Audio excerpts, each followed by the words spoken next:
Welcome to the Don't Let That Go Over Your Head podcast, starring Q the Boss. What's going on, guys? Listen, I got a very special episode. I'm so excited about this one. As you know, I love people that are who they say they are, right? And we tend to only want to bring those kind of people. This guy's energy is amazing. You know, I'm happy he's here in the flesh at that, right? It's not even like it's via, what do we do, Zooms.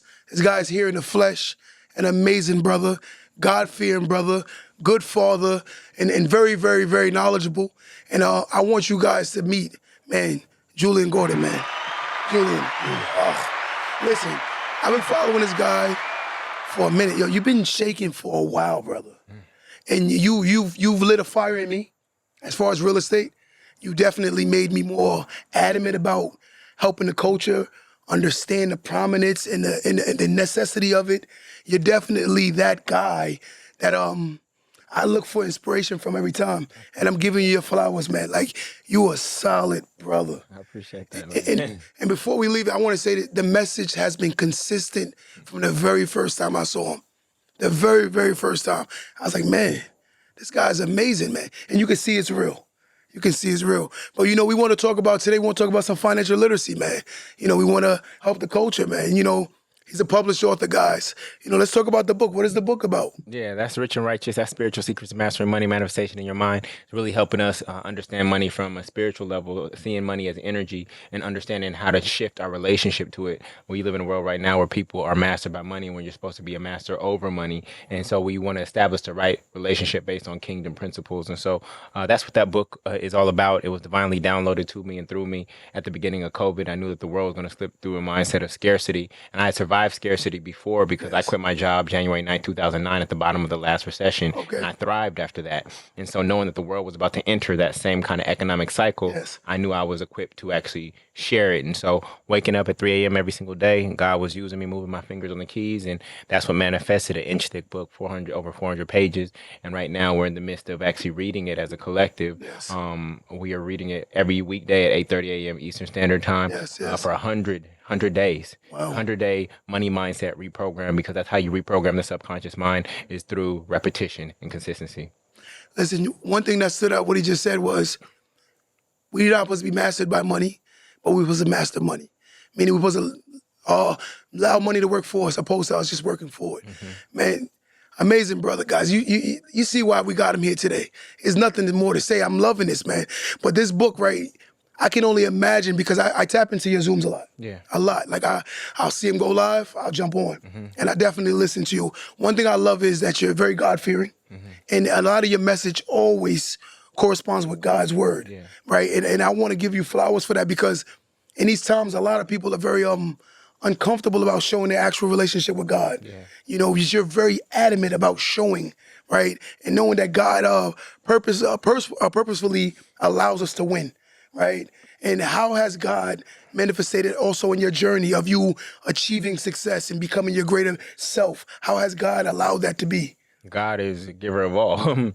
God is the giver of all. And so it starts there. For me, I know that when I'm walking in my God-given purpose, then I can't lose. You know, Jay-Z say, I will not lose. Well, here's the only success formula I know that will guarantee that you win, which is you walking in alignment with your purpose. Why would your creator create you for a reason and then not give you everything you need to succeed at that particular purpose? That would be a cruel creator. And so, you know, you might want to compete successfully against other people and be chasing people and trying to see who can get the fastest down that particular road. But guess what? Even if you get down that road faster than everybody else, if that was not the road named after you, it's not for you. Then it's not for you. Agreed. And so that's what we end up doing. We end up checking off boxes according to what society has laid out. And, you know, people have these long resumes, all these accolades, and then God says, end of life comes, and you have to approach the creator, said, God, you know, I accomplished all this. Aren't you happy with me? That looks good, but I'm looking for this one thing that I told you to do. It's actually the one thing that I sent you to do, and I still see that it's not checked off. You did a lot of things while you were down there, but I sent you, it's like your wife sending you to the grocery store. I need you to get bread. You come back with everything else in the grocery store. Like, babe, where is the bread?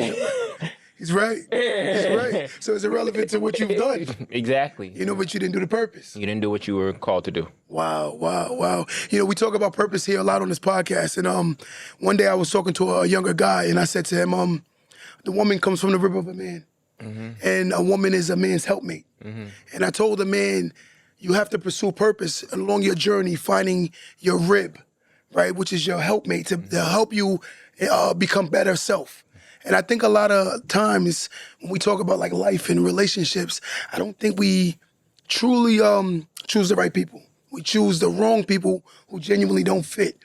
Right? How do you find who's in line with your purpose? How do you find people like that? Whether it's friends, whether allowing family to have access to you. Yeah. Because it's about access. Would you agree? Correct. So how do you choose that? Well, the highest relationship is your divine union with Yes. that who you're here to manifest with. Yes, and, yes. and it's really, really important. And I'm becoming a better discerner. Yes. I will admit that I've been in relationships where just my discernment wasn't up.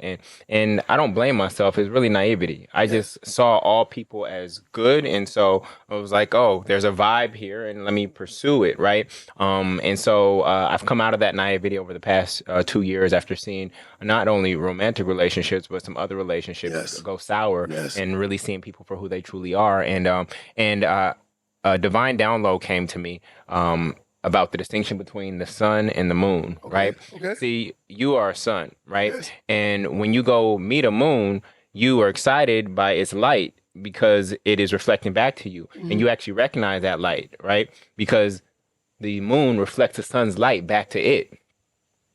The moon reflects the sun's light back to it. So you're like, this person is just as bright as me. But when you step away, You see you see that person cannot generate any light on their own. Yes. And so you have to understand the difference between the suns and the moons in your life. And so that was a big distinction for me. Now, when it comes to divine union and finding the one you're meant to be with, the relationship is not about you all and even you pleasing each other. It's about what can we create that is impossible without us being in divine union. That's what we are seeking. That's the answer that relationship should be seeking. So hydrogen on its own is just hydrogen. Oxygen on its own is just oxygen. But when the two come together, they create something that's powerful that gives life to not only itself, but to other people. And so if you can't look at your relationship and say, what is it that God brought us two together for that we cannot do independently? And we invest all of our energy in that, then that relationship is fruitless. Wow. But I told you guys, deep brother. I already knew this conversation was gonna be amazing. Long overdue. I met Jullien at the King's Theater in Brooklyn, and I told him. Shout out to Jude. Shout out to Jude. Jude Bernard, right? Jude, he owns the theater, and one thing I will say is, I only went there because I wanted to meet him. I wanted to meet you, and I think I told you that. I said I really wanted to meet you because I believe energy is real, and I usually connect with people that are like organically themselves. I think I have a great judge of character rather. All the people that surround me, they're genuine. They don't care about who hit the game winner. They care about winning, right? And I see that with you. I see that if a person is your student and he becomes greater or more successful, I don't see that it will bother you. And that's genuinely how I feel about you. I was like, yo, that's me. I feel the same way, and I can feel it even when you're preaching the gospel or you're talking about God. I'm like, yo, this is really you living in your purpose, right? And I can tell, bro. I can tell. But let me ask you, so with money, what do you think is a reasoning to why culturally we're at a deficit? Like why we're so far behind economically, excluding the slavery, excluding the burning our things down and all of this. I get that. But right now, in this moment where we're like a multi-trillion-dollar earning entity a year as a culture, what do you think is the reasoning that's keeping us behind as far as building wealth? It actually has to do with religious programming, and it's the belief that money is the root of all evil. Yes. That's where it really, really starts, and that's the one belief that we have to break, right? And so when you have a dualistic mindset, meaning that you believe it's either or, then if you believe that all rich people are evil, then you believe the opposite, which is that poor is good. And that's subconscious. You won't say it with your mouth. You don't say it consciously. Yes. But watch this. When the conscious mind goes against the subconscious mind, they cancel each other out. So you can say, I want to be rich. Yes. But if the subconscious has an undercurrent that says, I hate rich people, or rich is evil, then they actually cancel each other out, and you realize you have no movement. Because consciously you're saying, I want to be rich, but subconsciously you hate rich people. So in order to not go against your identity as being somebody who's good, you actually repel money away from you. And so it is very hard for you to obtain wealth. We gotta bomb to that. Wow. So, but again, as you said, a lot of people genuinely believe, like for me, I tell people all the time, in order to complete my life's mission, I definitely know economics will be needed. And I can't fool myself into believing it. I genuinely believe that I'm here to help others. Yeah. And I'm inspired to do it, and it makes me feel complete. Yeah. Like wholeheartedly, my guys know me that I really want to help others. Mm-hmm. So like, for instance, I know that we need better education. I know we need financial literacy. And you know this is courseful. So I'm like, I have to pursue economically my better self in order so I can give back, right? Mm-hmm. So like what I love what you said was accepting a poorest mindset, right? Being rich is bad. So if rich is bad, of course you're gonna think that poor is good. And I genuinely believe that's a fact. Mm-hmm. You know, scripturally, the Bible says that the love of money is the root of all evil. Love, yes. I think people, it says the love. Yes. People leave that out. Yes. But there's also the lack of money, because the lack of money will also prevent you from walking in your God-given purpose. Yes. Yes. So we have to break both of those in order to step in. And it's not even that we pursue money. I believe that when you pursue your purpose, because Matthew 6:33 says, seek ye first the kingdom of God and all his righteousness, and all these what? Things shall be added unto you. So there's a sequence of success literally laid out right there. And so what is the kingdom of God? The kingdom of God is walking in your God-given purpose. It is being about your mother, father, God's business. And when you're in alignment with that, you don't have to pursue money. Money will pursue you. It comes to you. And so the reason I'm a multimillionaire is because God knows that when it sends economic energy to me and through me, that I'm going to use it to advance its kingdom. That I'm going to use it to express and actually to do more good and more God on this earth. Yes. But most people, when they get money, they put it in their savings account earning 0.03% interest. And God looks at that person as a steward, like in the parable of the talents. Yes. You're just basically bearing the energy that I gave you. So why would I continue to give you energy for your own financial, what people call security, but it's actually your own financial insecurity. Yes. You're insecure because you don't know how to grow money at a greater rate than a 0.03% rate in your savings account. So you're actually expressing financial insecurity, though you may call it financial security. Oof. You know something, the other day, through my journey of learning finances and becoming more mature with it economically, right? Believing, right? Other side. Yeah. Delete that. You got it. Delete that. You got it. All right, let's get Start it. over. So through my journey of learning money, I've learned that one scripture that I always said, it says, you have not because you ask not. But one of the guys, they explained it to me, and I'm like, I ask for it all the time. I still don't have it at the time. But then I learned that I don't think that's what got me. In my mind, it says faith without work is nothing. Mm-hmm. So faith without work is dead. So in my mind, I'm like, you have not because your laboring says that that's not what you want. Your actions have to meet the belief. Facts. And that's what I believe. I was like, so it's the action meeting the belief. Yes. And manifesting this idea. And I'm like, that's why I have not. Exactly. And once I've learned that, I started having. Yes. Wow. So how do you feel about that? So I'm in alignment with you on that. A lot of people say they want to be millionaires, but here's the reason why you're not a millionaire yet, likely, is because you don't have a vision that requires you to be a millionaire. If I ask you to lay out the budget for your vision, it doesn't require you to be a millionaire. You don't need $1 million to execute that vision, or your vision isn't big enough that results in you being a millionaire.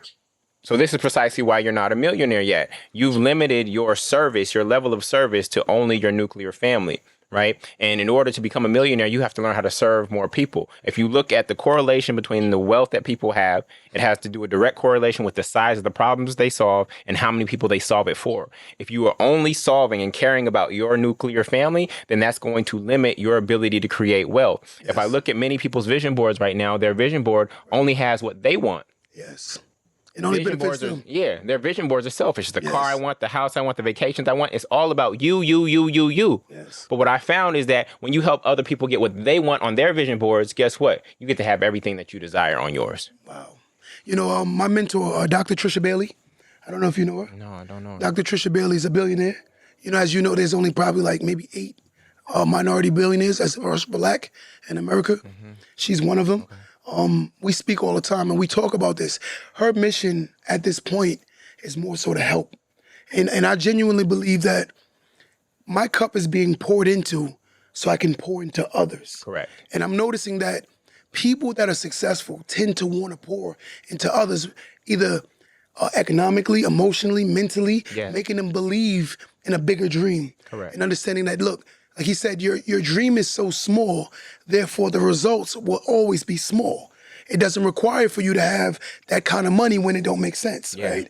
And I've noticed that a lot of us, right, if you come with a dream, we do something called, we basically like project. If you believe here and I believe here, I don't want you to believe here. So now I project my belief on myself to you. On you. And I'm like, that's kind of selfish. Yeah. And it's condescending in a sense too, because I genuinely believe that it's not God who put limits on us. We do first. Yeah, there are no limits on the mind. There are no limits on the mind. Yes. And so if you look at the dictionary definition, I want everybody to go Google that or look in the actual dictionary. What's the dictionary definition of philanthropist, right? A phil, or as in Philadelphia, is love, right, Yes. of humanity, right? Now, what you'll see in the word philanthropist is that there's no monetary definition there. It doesn't say you have to be a millionaire to be a philanthropist. So a lot of people say, oh, I'm going to be a philanthropist on the back end after I've made all this money. But in order to become a philanthropist, you have to actually be one first. Yes. You actually have to be a lover of other people and of humanity first in order to truly become a philanthropist, right? And then there's 3 types of buckets. And this is why God keeps pouring to you and through you. Because God knows that the buck does not stop here, right? It knows that I'm going to continue to circulate that money, not hoard it for myself. The name of the game is not to accumulate, it's to circulate. The person who wins is the person who circulates the most good, not the one who dies with the most good, right? With the most money. So the 3 buckets are, 1, there's a colander. So a colander, as in when you're straining spaghetti, right? You pour water into it and it ends up empty, right? Yes. So even if God pours the ocean into you, if you're a colander, you're still going to end up empty. Then there's people who are buckets and they receive, right? But they keep. Yes. And it's only for them. Yes. And the water is stale. Yes. And that's where you get mosquitoes, fungus. The same thing happens in our economy. It's called currency because it's supposed to have a current. Yes. Oof. The 3rd type of bucket is the watering can. Yes. The watering can has a receiving function and it has a giving function.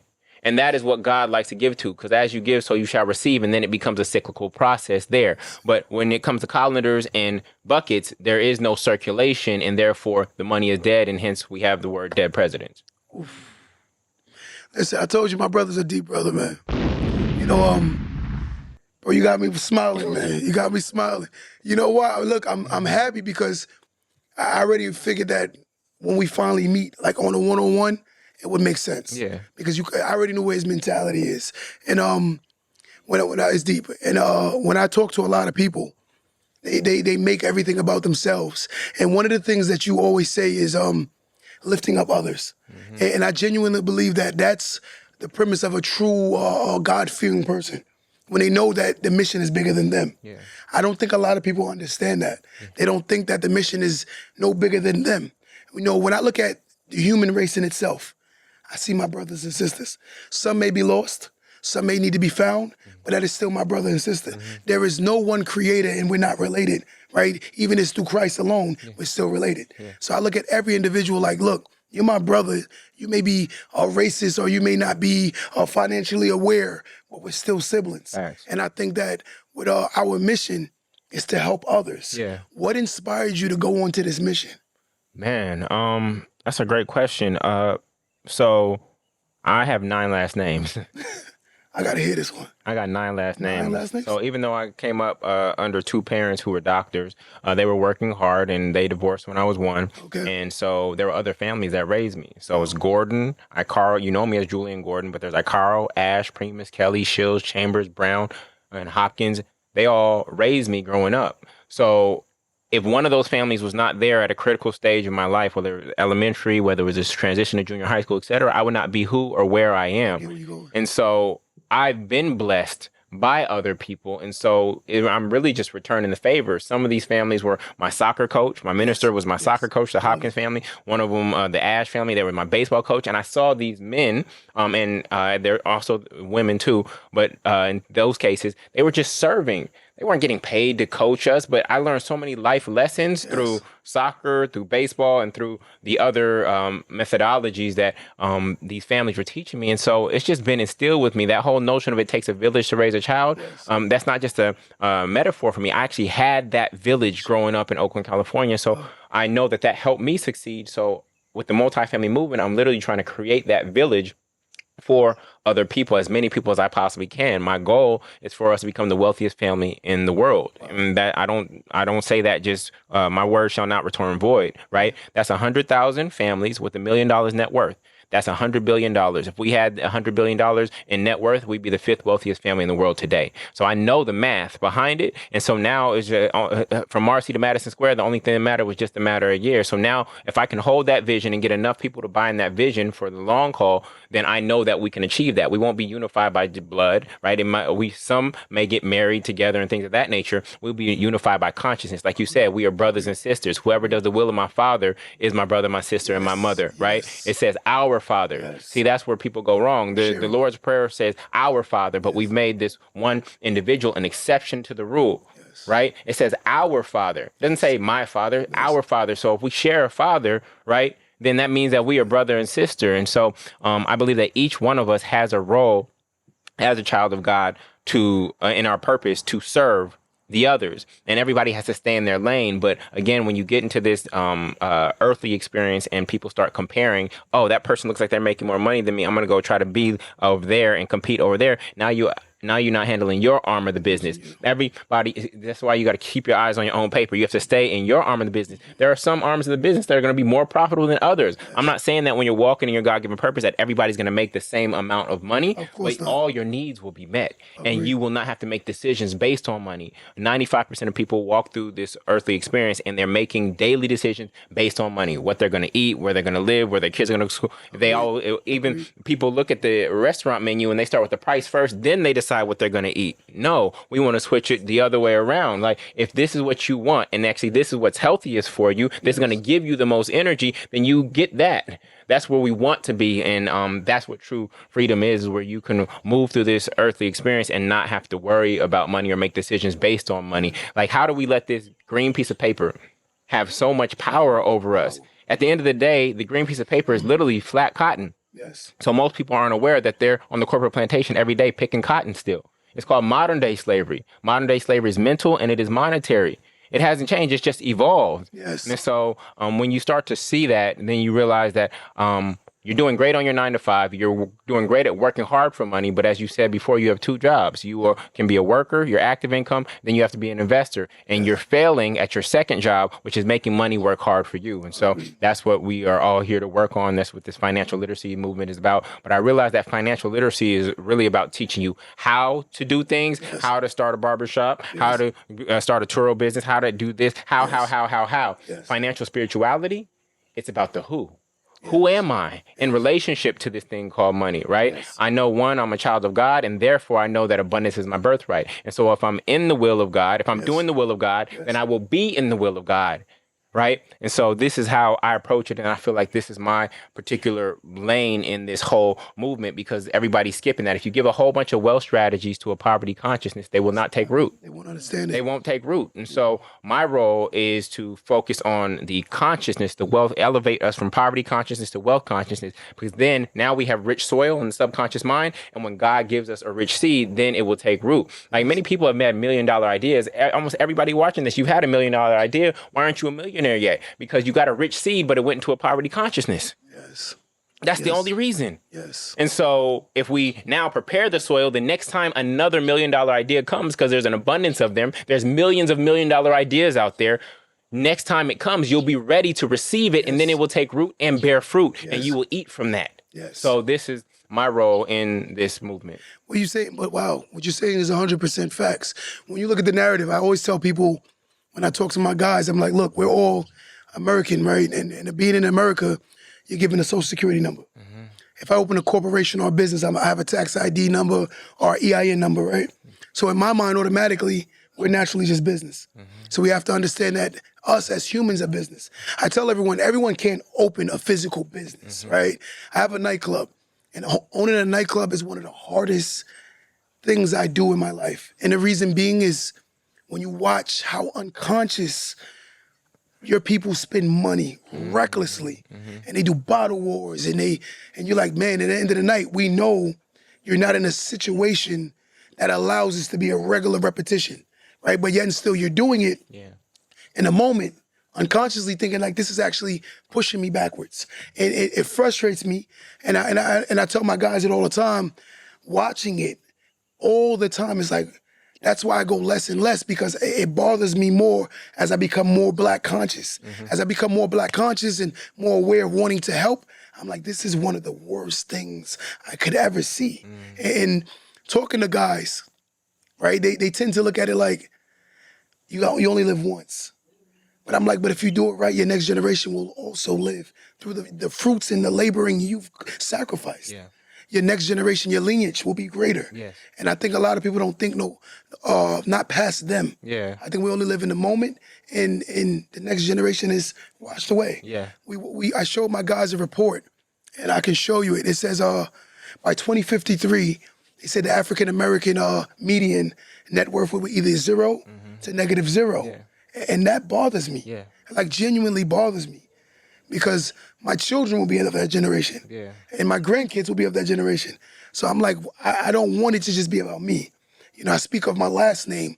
And, you know, I like what you said, all the last names that played value in your life. I love how you adopted all of those names. I think that's amazing, right? But looking back, how do we help minds even think like that? Like, how? Right? I'll be more financially aware. Like, how? How can we do it?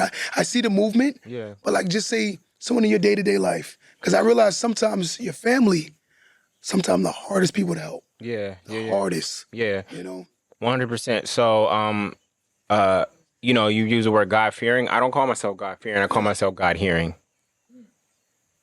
I'm a God-hearing individual. And because when you think about your relationship to your child, you don't want them to fear you. I don't want my daughter to fear me. I want them to respect me, which is then hearing what I have to say and then taking that. So that's how I operate. And the reality is that faith comes by hearing, and a lot of people, they're not ready to hear. So even if I approach that man on the street or whatnot, or I bump into even a mentee who's at a mentee program, right? If he's not ready to hear, there's nothing I can do in that moment.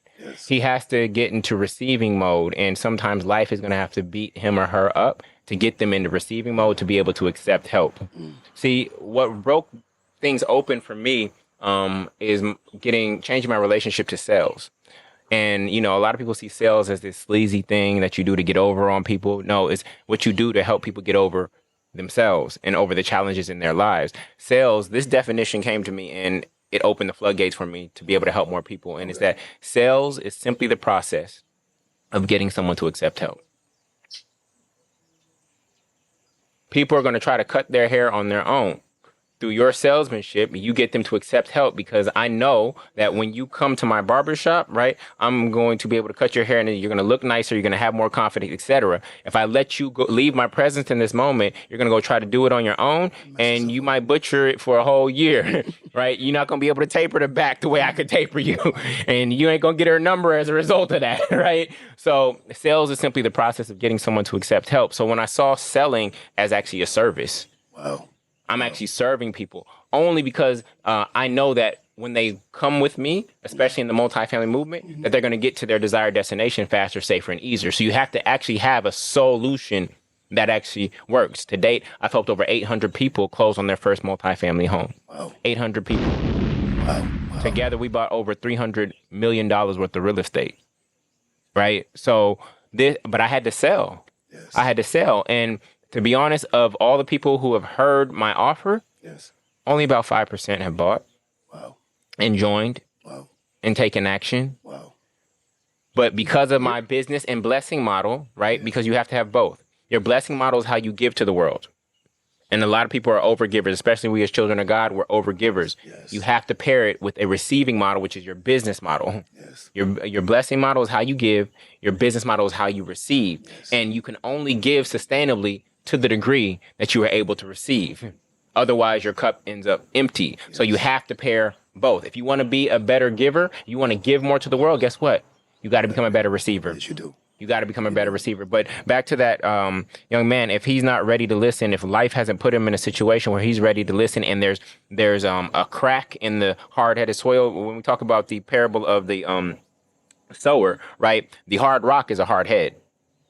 And you can throw all kinds of good seeds at a hard head, but it's not going to receive it. And the thorns, that's a fearful mind. You can throw all kinds of good seeds at it, but it's a fearful mind, right? And then the road, that's the shallow mind. And so that person has to be in the fourth state, which is open. There has to be an opening there. And sometimes through inspiration and motivation, you might be able to get that opening and get something in there. But oftentimes it's going to be God and life putting them in that position where they're like, I have to just humble myself. I have to surrender. And then that's when you come in. That's when they hear your podcast. Agreed. That's when they see me on Instagram. And then we're able to enter. Yes. Remember, if God hardened Pharaoh's heart, right? Yes. So God has the ability to open and close the heart. And so the open heart surgery starts with God. The heart is open by God, but then we go in and we perform the surgery with what we plant in the heart. The new love. Now, okay, I used to love video games, but now I'm loving this financial literacy thing and this entrepreneurship thing. Like, we get to go do the open heart surgery after the heart has been opened, because any internal work happens with God. We, as children of God, we get to now do the external work with that person. Yes. Real estate. I'm a child of God first. I'm a real estate developer and investor second. Yes. My identity is child of God. If God told me to go a different direction today, like as soon as I left here, he's like, I was going to go left, and he said, go right. I'm going right. So I'm not attached to that identity, right? Yes. I'm going to go wherever I'm called to serve. And I've had twists and turns. Like, I started out helping people in my living room here in Brooklyn, New York, finding their purpose, right? Then when I found out that I was good at that, but then they didn't have confidence that they can make money doing it, then I switched over to entrepreneurship, right? And so I got to teach these people how to make a living doing it. And then I switched over to masterminds, and then I switched over to real estate and college speaking and corporate speaking. And then it ended up, so God knows that I'm obedient. Like, even though I might build a brand in a particular direction, if you say, go serve over here now, it's like, because I know, and then I'm aware that all of those things were actually training grounds for me to actually do what I'm doing today at the highest level possible. This leg of the journey taught me this, then this leg of the journey taught me this, then this leg of the journey taught me marketing, and this leg of the journey taught me sales, and this leg of the journey taught me this, and now I'm able to use all those things to do this at the scale that I'm able to do it. I love it, because like, even my story, it started out, I grew up rough, poverty, hard, like economically bad. My mom lost her home, and it forced me to learn real estate because I saw how bad she felt, and it inspired me to build my portfolio. Not only build my portfolio, like learn the premise and the value and the necessity of real estate, right? So it made me understand it. My mother has something called an adjustable rate. You know, at this time, that was very common. And I didn't understand an adjustable rate. For those who don't know, an adjustable rate is a rate that moves with the market, right? So not a fixed rate. A fixed rate is a rate that stays. If you lock in, let's say, a 3-point-something% interest on your loan, is locked because it's fixed. But adjustable moves with the market. So your mortgage will go up when the market changing. My mother didn't understand this. And she tried to keep up. We didn't understand it. I didn't understand anything. And sure enough, over time, it taught me you need to learn the things that matter. God humbled me, right? And made her my mission to fix it. I said, it's my fault you lost it, because I could know, right? I could learn. And I was around a friend that owned a lot of real estate. He owned a lot, and I didn't listen to him. He would talk, and I want a Benz. I want a Range Rover. Yeah. I want a Mercedes. And that was my mentality. But building my portfolio is because of my hard, or my most vulnerable moment of depression, in a sense, right? It made me pick up a lot of properties from Brooklyn to Long Island, right? Learning that real estate is the premise. What do you think genuinely is the catalyst? What do you think is like really why we should all obtain or hold real estate, our land? Well, let me answer that first, and then I want to what they say, veggie back on what you just said. So God's first gift to man before life was what? Land. Land. And I'm happy you say that because I say this all the time. Yeah. I try to explain it to them. I tell them all the time, land is everything. Sacred. Yes. It's sacred. Everything we have comes from it. Yes. The minerals and the minerals and the rocks in your phone, your clothes, the food, everything comes from land, but we don't see that because we're so disconnected from it, right? Yes. And then of course the improvement or the home that's on the land. But so that's the number one reason why as children of God, we're supposed to be stewards of what God has given us.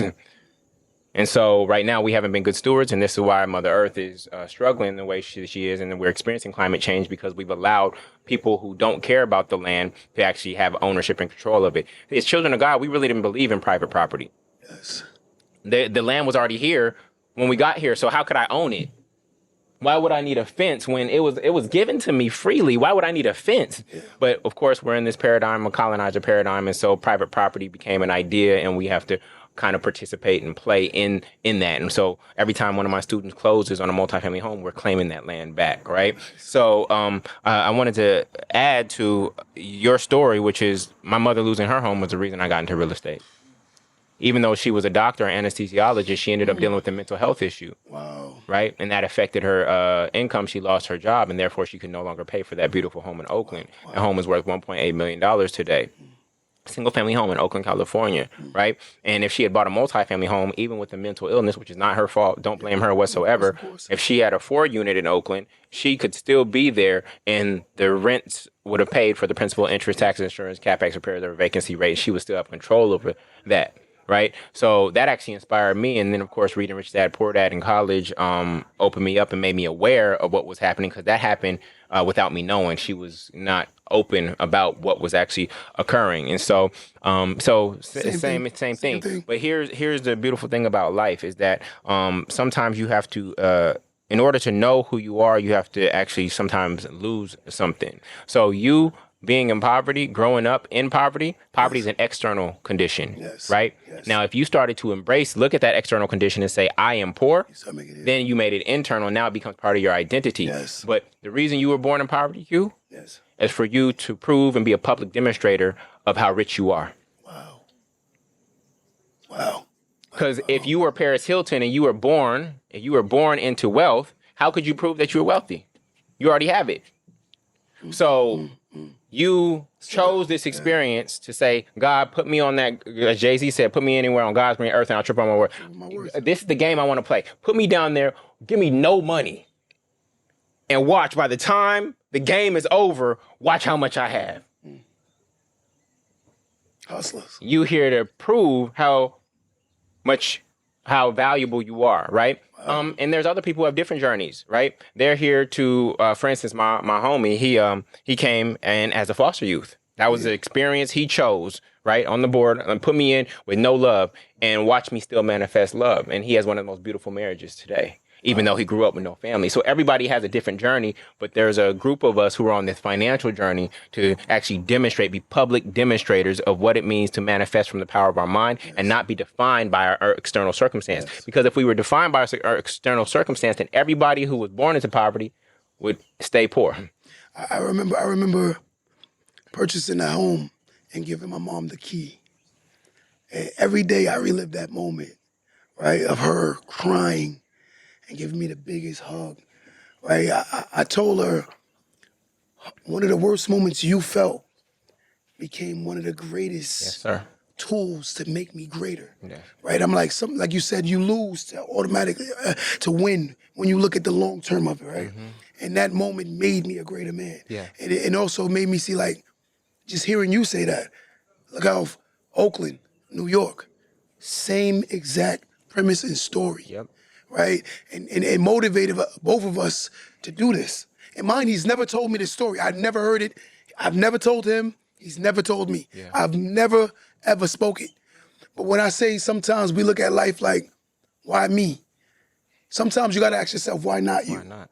Why not you, right? And now I ask myself, why not me? Right?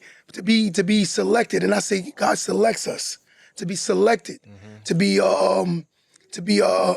called and to move men and women, You know, you have to be a steward, and you have to be a good steward. You have to be very obedient to your God, right? Yeah. And I have to ask this: what keeps you so obedient?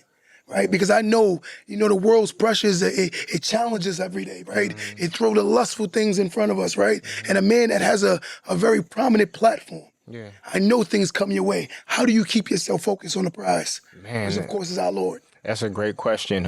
What keeps me obedient? I mean, I think I've known that alignment with God and the Creator is the key to success for over a decade now, and so I don't even think about an alternative path. I don't think about anything other than staying in alignment, because I know that my greatest good has come from staying in alignment. I don't even want to go explore the other paths, because this path is so rich, not just financially, right? That's a plus, right? All these things shall be added unto you. There's been so many riches of various forms on this path. I'm not even looking for another path right now. Like, does it get better than this? I tell people this all the time. It's funny. I'm in my hoe season, okay? Because, you know, the hoes distract men from their purpose. But I'm in my hoe season. It's HOE. I'm in my heaven on earth season. I'm experiencing heaven on earth right here and right now.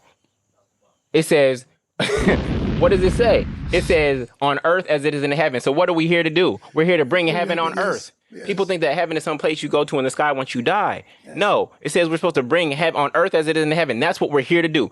Heaven being the greatest good you can see for yourself and other people, right, in your mind. Yes. And you're supposed to manifest that here on earth. Wow. That's what we're here to do. Wow. And so I'm enjoying my whole season, and I wouldn't have it any other way. So I have everything that I desire, homie. I have everything that I desire. Do it sometimes. Do I want these things to come faster? Do I want to reach $1 billion in real estate acquired amongst my students faster? Yes. But it's working. It's working. It's working. And I know that when I can hold the long-term vision, all of it will come. Like when you get out of, I need to do this in this year. It's got to be done by December 31st. And you actually start having a long-term vision, not as a form of procrastination, yes, but as a form of consistency. If I just stay consistent like this for 30 years, this is going to snowball into something huge. Like Warren Buffett, you think that he's had some great returns, like 100%, 2,000% returns. Overall, he has. But over the 40 years that Berkshire Hathaway, it was started out, I think it was 784 was the first offering. He's grown that money at 17.9% consist on average every single year. 17 that don't sound like some ridiculous rate of return, but when you do that consistently for 40 years, compounding. So I'm just playing the long-term game. So this is why you won't see me, now I'm on crypto and now I'm on this over here, now I'm on this. Nope. I know I'm just gonna play this game, and the way I play may not look as sexy. It may even be Tim Duncan to you. Yes. It may be real Tim Duncan vanilla. Get the job done. But I'm getting the job done, and I'm getting these chips. Listen, you know what I love? He talks about the Bible a lot, and one of the words that stand out in the Bible the most to me is patience. Patience, having patience, right? And I don't tell God when I want something. I stopped doing that, right? Because I'm a father. So my kid can't tell me when I better do something, right? So it don't make sense to me for you to believe that you can tell God when you want something and when and how and the moment and the second. My kid can't tell me that, right? So it's not gonna happen. And for him actually doing that, I'm gonna make him wait longer just because of that. One thing I know as a father, you know, and seeing my father and our father, right? Learning that he knows your capabilities before you. You know, one thing I always quote is when he said, "You won't deny me once, you won't deny me twice, you deny me 3 times." He knew that. So God knows when we're ready. Correct. Right? We're ready. He knows. Mm-hmm. And I think that I'm in my whole season too. But I'm in my whole season too. And make sure you understand my heaven on earth season, right? Yeah, my heaven on earth season. And listen, I take it with you, bro. But understanding that I think God wants us all to be in that season. Yeah. Right? I think he wants us all to be in the season. And I think he's using guys like you and guys like me to allow others to believe that this is the season that you should be in. Mm-hmm, mm-hmm. And keeping your mind focused on the prize. Yep. Mm-hmm. Right? Before we get out of here, I gotta ask, for someone that's trying to learn real estate, right? What would be a great starting point as far as real estate? The greatest starting point is always multifamily, man. You already know the greatest starting point. So what do we mean by multifamily? We're not talking about 50 unit building, right? We're talking about a duplex, triplex, or fourplex. This is the most powerful financial move you can make because one, you're going to have multiple streams of income with every single door. So you're going to have multiple streams of income. You're going to have appreciation. You're going to have principal pay down, and you're going to have tax savings. So there's 4 financial benefits. And single family does not offer that. Right now, single family home is really a trap, especially when you're at 7% interest rate. You're going to pay more in interest for that home than you did for the actual home. So those prices that you see on Zillow and Trulia, that's not the real price of the home. That's not a $300,000 home. No. That's the sticker price if you have cash today. But when you finance it at 5.5%, that's where it doubles. At a 5.5% interest rate, you're going to pay $600,000 for that home. Yes. But on top of that, that does not include your taxes, your taxes, your insurance, your maintenance of that home, right? Or private mortgage insurance. It doesn't include any of that. So a single family home at these interest rates can actually rob you, and you'll actually be paying more out of your pocket for housing because you own a single family home than if you were to rent the same square footage somewhere else. And you know how he can validate that? One of my homes I lived in prior, yeah, it's a multifamily, and my mortgage was like $5,200. Yeah, my upstairs unit was giving me $3,200. So for the bottom level and the basement, I was paying $2,200. That is literally an apartment in New York City. But you own the whole building, got to benefit from everything. And so that's it. My first property was in Brooklyn, New York. It was in Brooklyn, New York, a triplex here. I went from paying expensive rent in Brooklyn to being paid expensive rent in Brooklyn, just like that. Yes. Literally changed the financial trajectory of my life. Just that one thing alone. If I did nothing else, that one thing alone has made me a millionaire, okay? Over the past, that was May of 2013. Yep. That one thing alone, family. So getting rid of your housing expense is going to be the greatest expense in your life. It's going to be greater than taxes. It's going to be greater than your student loans. It's going to be greater than healthcare. If you can get rid of your housing expense, it will guarantee over time that you become a millionaire. Real estate is not a get-rich-quick scheme. It's a get-rich guaranteed system over time. Facts. And so this is the most powerful form of real estate that you can acquire right out the gates. And yes, you still may want your desired single family home. You can get that, but go get a multifamily first and then let the cash flow from that property pay for your single family home that you desire. And now you've still gotten rid of your housing expense because you ran that play. FHA with 3.5% down, it only has a 1-year living requirement. So you literally only have to live there for 1 year. Truth. Right before you can step out and actually go get that single family that you desire. So you got to understand the game. There's no other financial move, not investing in stocks. There's no other financial move that is more powerful than that single move, which is to buy a duplex, triplex, or fourplex that gets you to rent and mortgage freedom. He's 100% right, because if you look at the narrative, you take a grandfather. He acquired a house, let's say a multifamily, and in Brooklyn at one point it was selling for $200,000 to $300,000. Correct. And grandpa generation. Dad's generation is about 4s and 5s, right? Now, my generation, you're talking about millions, 7s, 8s, right? So it's only appreciating, right? Understanding that, imagine if grandpa passed it down to son, and then son passed it down to grandson. Yeah. Imagine where that family would be wealth-wise, right? Yeah. But I think what you just said is the concept. When he said FHA, literally, you know, the unit that you have in the multifamily, it's considered income. So by being considered income, it actually puts you about being able to buy a higher house, right? Yeah, I can explain it for them. Yeah, explain it to them. So you might drive by a fourplex and be like, oh, I can't even afford a single family. Yes. I can't even afford a single family. How am I going to afford a fourplex, right? Well, here's how the lender looks at it. The lender will give you credit. So let's say you make $40,000 a year. Their lender will give you credit for 75% of the rents that particular building is going to produce once you acquire it. Yes. They'll give you credit for it today.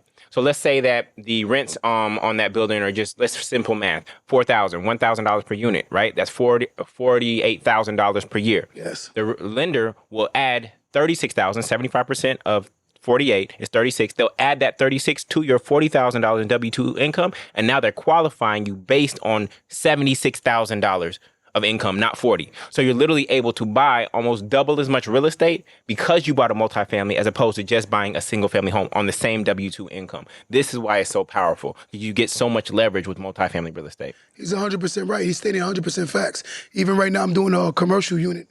Right now, I didn't even know that I didn't even have to have the physical income, right? Because the units will offset my income and allow me to acquire a big commercial unit. Correct. And I didn't even understand this. At first, I'm like, damn, I got to show more tax returns.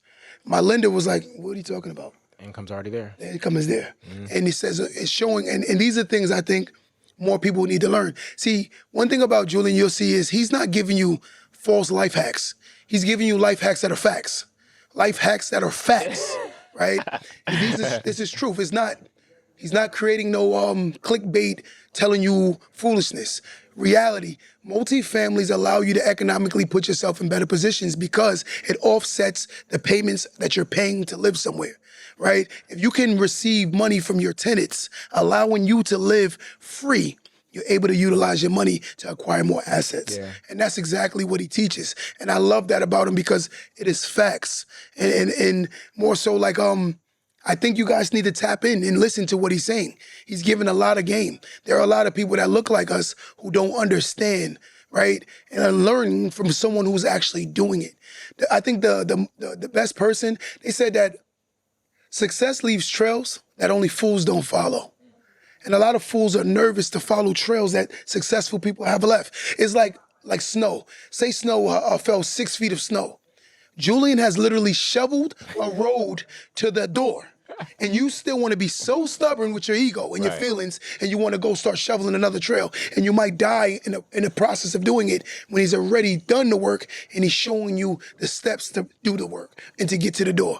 So stop shoveling on your own and learn that there are a lot of people that are prominently doing things. Yeah. But Jullien, I want to ask you, before we get out of here, how could they keep up with you? And also something you want to tell them before we leave. Yeah, so the best way to plug in with me is on Instagram is Jullien, Gordon, Gordon.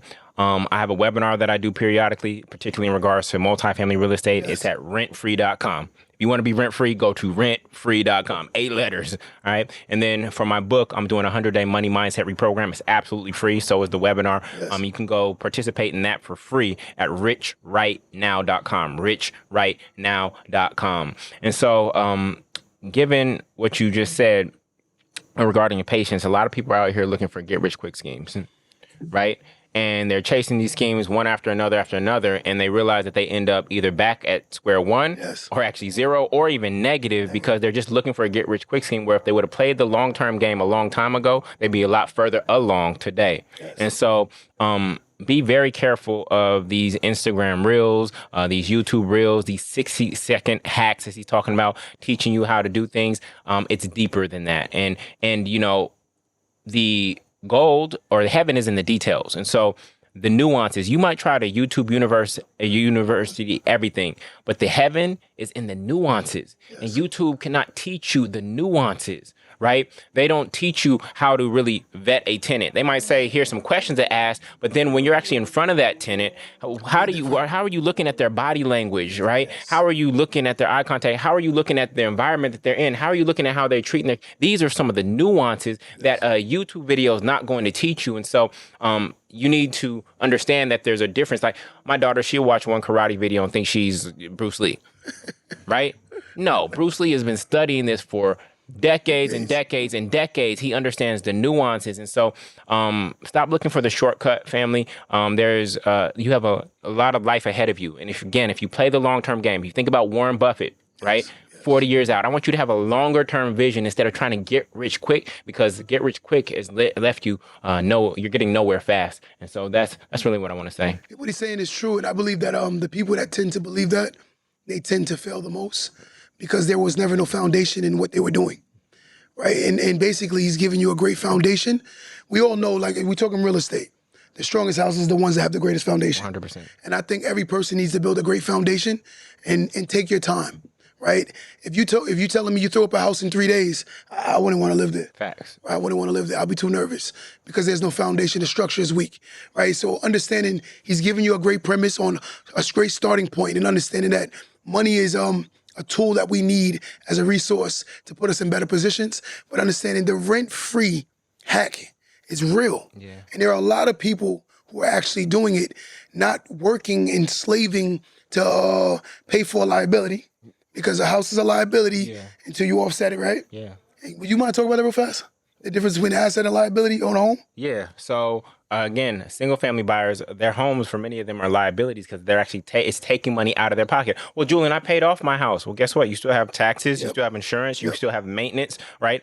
This is why grandma has to sell her house. Even though it's paid off, her taxes, insurance, and maintenance have gone up, and it's still eating at 50% of her fixed income. Yes. Right? And so people call a single family a home when it's really not, especially if all the equity is tied into the walls and you actually don't know how to use it. And so when a house is paying you, that is what an asset is. And so the only form of real estate that I know that pays you is multifamily real estate. At no point does a single family home ever pay you. Ever. Right? So again, you might have equity, but it's stuck in the walls. And at no time is it paying you unless you know how to take that money out of the walls through a home equity line of credit and then go multiply that money at a greater rate than the home equity line of credit actually is costing you. So we've got to be very careful with the language in the American dream. The other thing is in the American dream, they say that they call your job from your W-2 income. It's not income, family.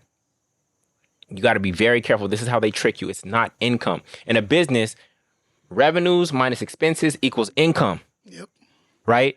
And so they call your W-2 pay income. No, that's your revenues. Then you have your living expenses, and then what's left over at the end of the month, that's your income. So some of you might have $100,000 a year job, but you only keep $1,000 a month. So your income over the year is only $12,000. So you have to be very careful with the language. And the last thing I want to say back to the mindset is money is good, family. It's good because I make it good. I make money good with the way that I use it. And I know that you all would do more good with more money. So what do I want for you? What does Q want for you? We want you to have more money, but it's not just for yourself. As children of God, we are default givers. So we don't receive money just to keep it for ourselves. We receive money so that we can give at greater and greater levels. And so I need you to change the mindset that money is bad, even though it's subconscious. You might not think it consciously, but subconsciously, we need to uproot that and understand that money is good, is stored energy that you can do more good and more God on this earth with. Yeah, listen, I love this conversation. We can go all day. You know, I love this man. And I say this in front of you guys. Be careful who you listen to. Like he said earlier, be mindful of the energy that you're absorbing, because noticing all you're doing is transferring energy, right? When you're having a conversation. So be mindful of who you're listening to. There are a lot of people who are not who they say they're who they are. And they don't mean good by you. So just be conscious. One thing I will admit, Jullien is definitely who he say he is, you know, and I'm giving you to my audience. Tap into this guy. Follow him, listen to him. He's definitely trying to reprogram tons of minds.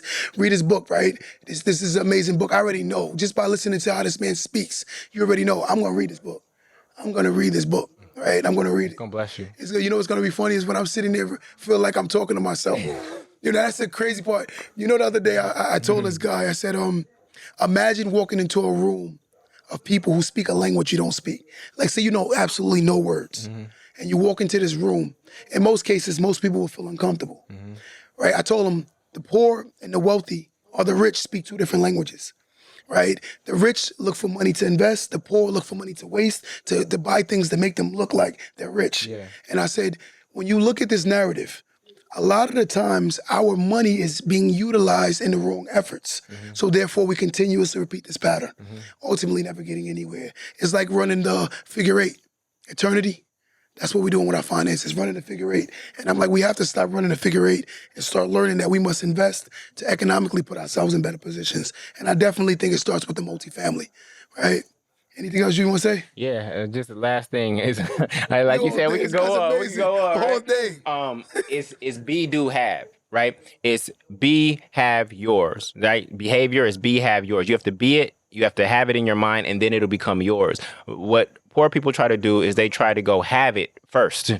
They do it backwards. They try to have it. They try to look rich. They go to the club, they pop bottles, they drive certain kind of cars. Some of y'all have nicer cars than me right now. What? But you don't have the balance sheet that I have. No.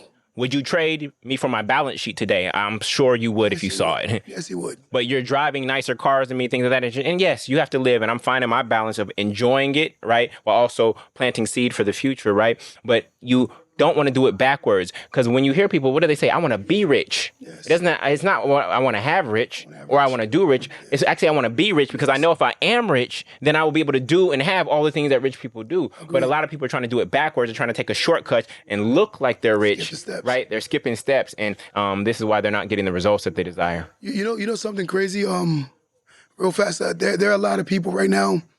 And I'm looking at them like, you know, a lot of the times with guys, and we have to understand this, people that are wealthy or rich, their money is usually tied into assets. right? We don't allow our money to sit there and collect a 0.2. You can't borrow any money from me. I don't have any money to let you lend because it's actually in use right now. Yes.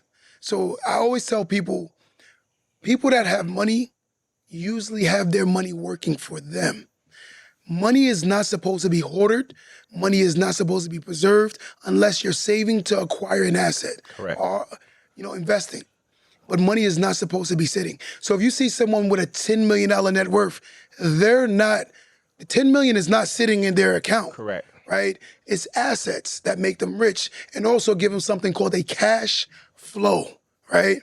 Cash flow. So therefore you offsetting your time and be able to not having to work for the money. Cash is the lowest yielding asset in the entire world, if that's what you've been taught to chase. Yes. It is the lowest yielding asset in the entire world. In fact, it can't even be called an asset because if you're only earning 0.03% in your Bank of America savings account and then inflation is 5%, you're actually losing money by holding this cash. That would make cash a liability, not an actual asset. Look at that 5% he just said, though. Look at the 5%. So if you have $100,000 in the account, next year your buying power will be $95,000.